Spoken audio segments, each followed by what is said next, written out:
Let's jump right in. If you are a corporate sustainability officer or an HSE manager in the wind energy sector, you already know that tracking safety data is absolutely non-negotiable. But, we're not just talking about tracking for the sake of checking a box. Today, in this explainer, we're focusing on the vital need to standardize safety data in wind energy. Why? To minimize operational downtime, slash those sky-high insurance costs, and basically keep your competitive edge razor-sharp during project tenders. So, here is our roadmap for today. We'll quickly cover the wind industry safety challenge, then meet standard RRWT 320A.1. After that, we're defining recordable incidents, breaking down the rate calculation formula, tackling the tricky direct versus contract employee split, and finishing up with transparent corporate reporting. All right, let's get to it. Section 1. The Wind Industry Safety Challenge. To kick things off, let's just acknowledge the totally unique physical risks that come with wind farm operations and maintenance. Whether you're dealing with onshore turbines or out in the ocean with offshore installations, your workforce is routinely dealing with extreme heights, massive moving mechanical parts, and some pretty intense electrical hazards. It is tough work.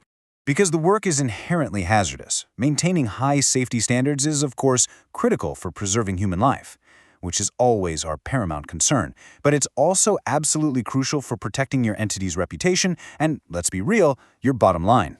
Operational downtime and the crazy cascading effects on wind farm insurance costs due to accidents, they add up fast.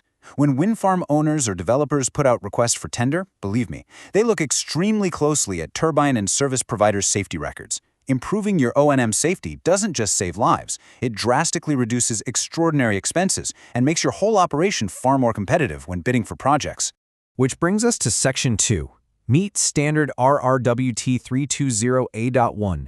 To standardize exactly how we report on all these risks to investors and stakeholders, the International Sustainability Standards Board gives us a highly specific metric tailored perfectly for the wind technology and project developers sector. As you can see, this brilliantly illustrates exactly where workforce health and safety sits within the broader framework. Looking right at metric RRWT 32A.1, it specifically targets two really key data points. First, the Total Recordable Incident Rate, which you probably know as TIR, and second, the fatality rate. And here's the kicker. It requires you to explicitly separate and report these rates for both direct employees and contract employees. We are going to unpack exactly how to do that so you get it right every single time.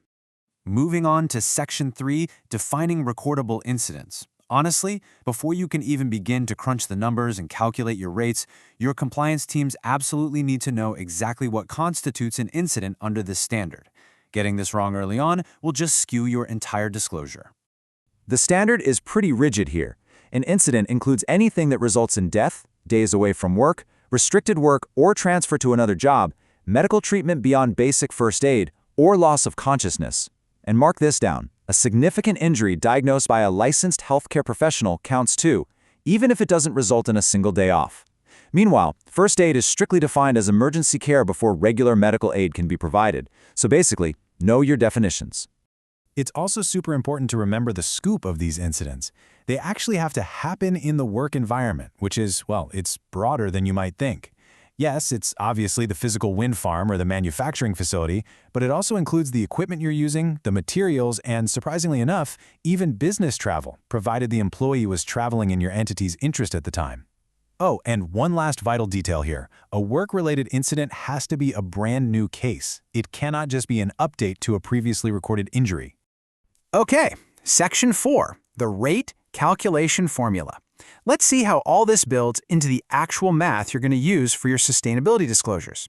When you're calculating your TIRR and fatality rates, you are always going to use this specific baseline number, 200,000. It is the absolute anchor of the entire calculation. Now, the logic behind this specific number is actually pretty elegant. The 200,000 just standardizes the data. It literally represents the total hours that 100 full-time workers working 40 hours a week for 50 weeks a year can provide annually. By using this constant baseline, the SASB framework essentially levels the playing field, ensuring a fair apples-to-apples comparison across different sized entities. So it works exactly the same whether you employ 50 people or 50,000. So here's how you actually apply it. Step 1, take your total incidents or fatalities. Step 2, multiply that by our magic number, 200,000. And step 3, Divide that result by the total number of hours worked by all employees in the reported year. It's a remarkably straightforward formula, but, its accuracy relies entirely on what you put into it. Now for the really big one. Section 5, direct versus contract employees. This brings us to probably the most vital part of this entire explainer and a major compliance pitfall we see in the wind technology sector: strict employee categorization. You really have to stop and ask yourself, when you're tracking these incidents across vast, complex global wind projects, who actually counts as your employee under the SASB rules? The standard requires you to explicitly separate your safety metrics for direct employees from your contract employees. You literally cannot just lump them all together. So where is the defining line? Well, direct employees are individuals explicitly on your entity's payroll. This covers your full-time, part-time, seasonal, migrant, salaried, and hourly workers. On the flip side are contract employees. These are folks who are not on your payroll, but, and this is the absolute critical distinction here, these are individuals whom your entity supervises or manages on a day-to-day basis. This includes independent contractors and people employed by third parties, like temp agencies and labor brokers. So if you are directly supervising a temp worker up on a turbine, their safety data absolutely belongs in your contract employee disclosure metric. Don't mix them up. All right, let's wrap this up with Section 6, Transparent Corporate Reporting. Let's tie all these mechanical details together to ensure your corporate reporting is fully compliant, highly transparent, and genuinely useful to your stakeholders. To fully comply with standard RRWT-320A.1, you have got to report both TRIR and fatality rates. You must segment both of those rates by direct and contract employee types. You've got to include your global workforce, regardless of where they're located.